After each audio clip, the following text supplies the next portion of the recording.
Welcome to Diversity, Equity, and Inclusion in Higher Education Photography. I'm Glenn Carpenter. I'm the photographer at Moraine Valley Community College, and I am also the president of UPAA, the University Photographers Association of America. UPAA has about 350 members from across the globe who every day try to accurately portray their university or college in photography. These members come from 2-year schools, 4-year schools, public and private. They are dedicated professionals to their craft. This morning, we're going to be joined by several of these photographers. First will be Trevor Jones, formerly of Ohio Northern University, Amanda Pitts from Grand Valley State University, Matt Cashore from the University of Notre Dame, Jen Booz, who is the Chief Diversity Officer at the University of Alaska, Anchorage, and Susan McSpadden from Johnson County Community College. Susan was the chief author of our paper. And speaking of the paper, it's available at upaa.org. So Matt, why don't you go ahead and get us started this morning? Hi, I'm Matt Cashore. I'm the senior university photographer at the University of Notre Dame. I'm not only a Notre Dame employee, I'm a Notre Dame alum. I graduated in 1994, so as a student I was here from 1990 to 94, and I worked in the yearbook. And we had questions of diversity and representing diversity arise even then, only we were still at that point barely 20 years removed from having gone co-ed. Notre Dame was not the most diverse place, and when we tried to show diversity, it definitely felt staged and contrived. And fast forward 30 years and it's genuinely a much more diverse place, and that's wonderful. But from time to time I still might get called out on social media for photos where someone thought I didn't show enough diversity, or we might get questions of someone wanting to know, did we stage or engineer diversity through post-processing? And the answer is definitely no, never. But I've wrestled with the question from time to time in my own mind of, am I doing this the best it can be done? I definitely want to help the university attract even more diversity, and so I want to know that I'm doing this right. And these are questions that I would think about on my own from time to time. UPA is such a wonderful organization in that they encourage ideas and contributions from everyone, not just board members. And over the years, UPA at our annual symposium has begun doing outreach and service programs, and we've been thinking in a larger external way with some of the service programs that we've done. And I thought, this is the sort of thing that UPAA was created to think about, questions of diversity and how we show them as university photographers, because we're staff photographers. We have long institutional memories. We think about these kinds of questions more so than a freelancer or occasional campus visitor might. And so I raised this question with Glenn Carpenter, the UPAA president, in the fall of 2019. And I thought, in the spirit of some of the outreach activities we were doing at the symposium, perhaps for the 2020 symposium, we could produce a statement on diversity and inclusion. Not a policy, because everyone's campus is different, but a statement that people could take back to their leadership on their various campuses and say to their leadership and say to higher ed as a whole, we at UPAA think about these things, we endorse this statement, and we just want to let the world know that we do more than just stand around and ask each other what our favorite f-stop is at our symposium, and we think about bigger things than technical things. Glenn was completely in support of that idea, no surprise, and assembled the committee that later produced the paper. And the first meeting of the committee was in March 2020, on the day that I really feel like the national panic over COVID set in, and there would have been every excuse in the world to table this until the crisis had passed. And they didn't. And I am so proud and grateful to the committee for what they produced, and I am proud and grateful to have played a small part in having produced it. Thank you. Matt's idea was brought to the board, and we formed a committee in February of 2020. I was a new member of the board and was excited that there was a call from our president for this to turn into something that, as an organization, we could stand by. I knew members of UPAA would be just as excited as me for us to take this on. There were challenges, of course. We formed, like I said, in February 2020, just before COVID really struck the United States. Like everyone, our lives had new schedules, new routines, and greater responsibilities. Our organization meets once a year at a summer symposium. Before everything hit, I was personally excited to, of course, meet with the board, but meet with other members of the committee, and most importantly, to meet with members of UPAA and listen to the unique challenges that they have at their university. We also formed at a time right before racial injustices were at the top of the national debate. Violence against people of color was not a new issue, but in many cases, instances of racial injustice, often those involving law enforcement, were brought to light mainly because people had a camera in their pocket. For me personally, this reminded me what an important role I play and what an important role my camera plays in shaping perceptions and to shine light.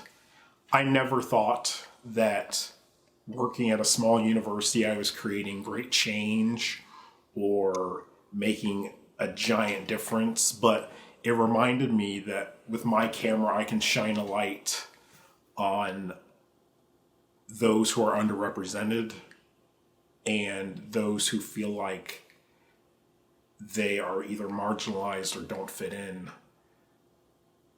It reminded me of the role that I play, again, not just me and my camera, but the role that photographers, videographers, social media managers, and designers all have a role and all have their hands on, their fingerprints on, shaping a perception of our institutions. I think the whole committee knew that we hoped that this paper would help all of the members of UPAA and hopefully to share it beyond that, to help tell stories in a more compassionate manner. To get the actual paper started, we started with research, and Amanda can tell you more about that. Thanks, Trevor. Hi all, I'm Amanda Pitts, Senior Photographer at Grand Valley State University. GVSU is located in southwest Michigan between the city of Grand Rapids and the Lakeshore. To get started on this paper, we did a bit of research to see what kind of related work was out there that focused on inclusivity and diversity in higher ed photography. Several of us reached out to the librarians at our own colleges and universities to help us search out anything we could use to get started. We also asked our diversity, equity, and inclusion professionals if they had any research recommendations in this area. Surprise, there were very, very few resources out there that were specifically about this. We gleaned what information we could from the resources available, but most things we found were outdated or about more general overall marketing in higher ed, and most of the resources were not particularly useful. So how did we write this paper then? We decided to turn to the DEI experts that we work with at our schools. We wondered, what do they notice about university photography, and what are their views on how we can best improve our photography in the area of DEI? First, the committee brainstormed a bunch of questions, the answers to which we thought might provide useful information to form the basis of the paper. We then narrowed the questions down to 5, which you can see here in this slide. Then, those 5 questions were sent on to the DEI professionals at several universities. As the answers flowed in, we added them to a spreadsheet where we could look across all of the responses and spot similarities and differences. After we received a good number of responses, Sydney Scott from Boston University formed an outline based on the responses. There were many commonalities between the answers. Using the answers from experts, our own personal experiences as university photographers, and the resources we had found about marketing in higher education, we were able to come up with an outline that we felt covered most of the important points that should be made about inclusion and diversity in higher ed photography. The outline was broken up into categories or sections, like authenticity is paramount. Then we added the supporting quotes from our experts into those sections where they best fit. We reviewed and edited the outline through Google Docs, each committee member adding comments and suggestions. Once we were satisfied with the outline, we sent it back to our DEI experts to get their feedback. We received very positive and constructive responses and were able to work some of them into the revised outline and then into the final paper. Jen Sue Bishop, director of the Milton E. Ford LGBT Resource Center at Grand Valley State University, had this to say about the finished paper. Best Practices for Inclusive and Diverse Photography in Higher Education is a thoughtful and critically important resource for universities and colleges. As we continue to both imagine the possibilities and reflect the realities of our diverse campus, photography is an important tool we can leverage to live into our commitment of creating educational access. It is a reminder that diversity, equity, and inclusion is all of our work. Now, to speak a bit more about representation in university photography is Jen Bowes, Chief Diversity Officer, University of Alaska, Anchorage. Representation matters. When prospective students, even as young as elementary school age, see university billboards and websites that contain images that represent their ethnicity, nationality, gender, religion, ability, or any other aspect of their identity, they believe that they too can achieve the dream. Inclusive images can provide hope to students from underrepresented backgrounds that they can rise above the inequities and injustices they may experience in their lives. These images may often be the first societal representations students receive about what college means and who college is for. Although the photographs should always be authentic, even aspirational representation opens up a world of possibility that many may have thought was closed to them. Hello, I'm Susan McSpadden, marketing photographer for Johnson County Community College in the Kansas City area. Based on the information we received from the DEI professionals, we were able to break it into categories. These categories include authenticity, going beyond skin color, being representative without overselling, and using images in a timely and contextual way. Authenticity in photography means being truthful and representing the campus community in all areas. This builds trust in the messaging that institutions communicate to current and prospective students. Trust in your authenticity leads to more of a willingness to work with photographers and marketing departments. Photographers need to be able to capture diversity where it really is, rather than engineering diversity into an image. Our audience is savvy and can spot a produced image that is trying to force diverse narratives. Also, trying to achieve a false representation of diversity through software editing, such as darkening a skin tone or dropping a person of color into a scene, is not worth the hit to an institution's credibility. The next category of the paper is about going beyond skin color, which includes quite a few subcategories, including stereotyping, misidentification, representing staff and faculty, and services and spaces. I'm fortunate to work on a pretty racially diverse campus with a 35% non-white student population, so capturing representative races is the easy part. Other aspects of diversity are more challenging to capture because they can't readily be seen. Examples are sexual orientation, gender identity, mental and some physical disabilities, and religion. To be inclusive in these areas, photographers need to seek out visual cues that they can use in their images, such as symbols and signage.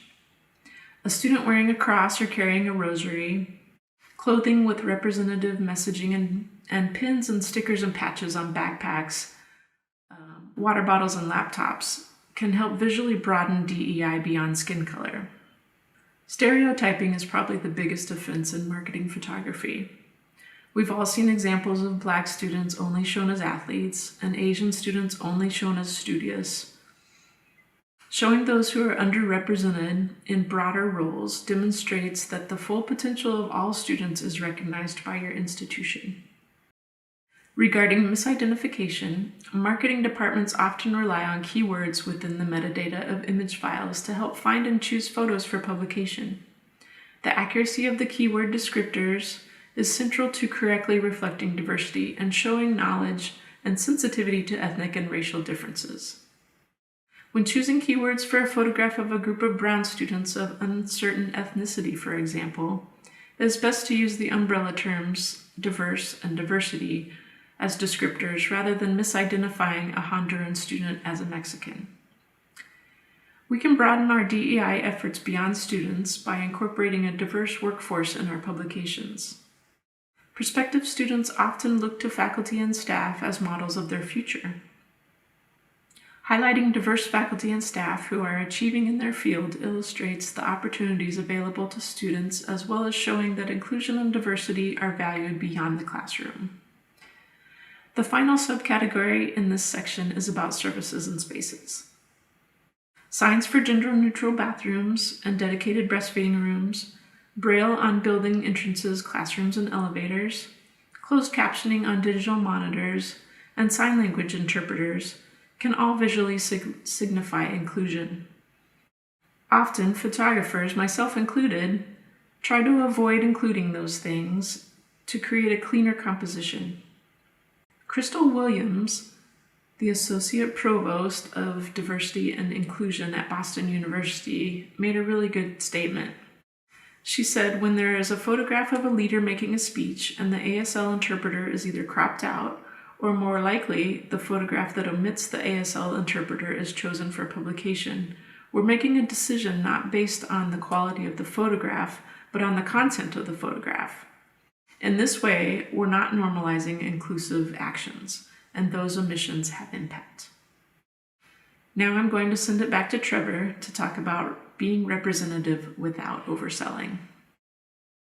An issue I struggled with was how to show representation without giving a false image of our campuses. At the time of writing this paper, I was working at a small university in rural Ohio. A school such as mine has unique challenges. If printed materials are purely representational of the racial makeup of our campuses, it does not communicate where a school might want to be in the atmosphere and opportunities available to students, staff, and faculty of color. Done properly, it is not out of the question to show images in an aspirational context. If the school's goal is to attract more students of color, it's important to use images that communicate that those students have a place and can succeed on your campuses. When doing so, it must be done carefully. Images should be paired with census or other data so that prospective individuals can make informed decisions that are not based solely on visual imagery. We found a study that we cite in our paper that show most universities and colleges are using students of color in an over-representational manner in their marketing materials. If you're an institution that uses students of color in an aspirational context, it's important to remember that staff, prospective staff, students, and faculty have tools outside of your marketing materials to make decisions. If they don't already have a perception or knowledge of your campus, say they live out of town, for example, well, a simple visit or an incredibly simple social media search can show another aspect of your universities from another perspective. It can be damaging if they find that marketing materials are in excess over representing students of color. As Matt pointed out earlier, authenticity is very important. If minority populations are small, a concise effort must be made to not overuse imagery of those individuals. Sometimes it's not uncommon to grab a handful of students and take them all across campus to show different areas of campus life. Just as you would for any student, regardless of their race, it's very important to not show the same individuals, especially students of color, in every aspect of campus life. It might be unusual to have a student who is, for example, the same student in a chem lab, in a theater stage, in an intramural league, in a fraternity. Showing that one individual, again, regardless of race, can certainly be detrimental when telling the visual story of our campuses. I now want to give it back to Amanda, who's going to discuss the final section of our paper, context and timeliness. Thank you, Trevor. Images used in context and in a timely manner signal ongoing attention to inclusion and diversity. Your community members, especially your students, notice when your college or university uses photos of the same underrepresented students or groups of people over and over again. This can signal to students and potential students a lack of diversity at the school or a lack of importance of diversity to the university. In addition, using photos of underrepresented students out of context can be insensitive and misleading. For example, you should not use a photo from an engineering event to represent the Department of Middle Eastern Studies because the students in the images are wearing hijabs. This creates a false narrative, will not go unnoticed by your students, and can indicate that the university is not invested in learning about and embracing the details surrounding inclusion and diversity. So what can you do about this? Number 1, continually refresh and update your photography archive to include underrepresented students.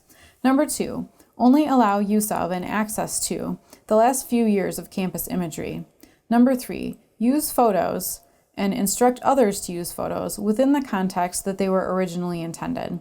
Number 4, properly keyword and/or caption photos so that when they are found by someone other than yourself in an image search, the context of the image is obvious to the user. And number 5, work with student organizations and clubs to identify a wide range of students to participate in photo shoots, and also in order to capture imagery of authentic and timely student-centered events on campus. Now back to Glenn to wrap up our time with you before questions. Thanks, Amanda. You know, to get ready for this conference, this virtual conference, last night I had lemon chicken, green beans, and roasted potatoes. So today it was just like being at a conference. Okay, sorry about that. Anyway, a couple things we wanted to leave you with. Proper diversity, equity, and inclusion has a financial, a social, and a cultural value to it. Be authentic and use images exactly how they were intended to be used. Also, diversity, equity, and inclusion, that's everybody's responsibility. That goes from the graphic designer to the photographer, to the college president, to the director. It's all of our responsibility. Also, allow your staff time to develop relationships. Those relationships will lead to more authentic photos. That is the absolute key to this. I want to thank Amanda and Matt and Trevor and Jen and Susan for their time today, and also thank you to the NCNPR board for allowing us to present. Thank you and have a great day.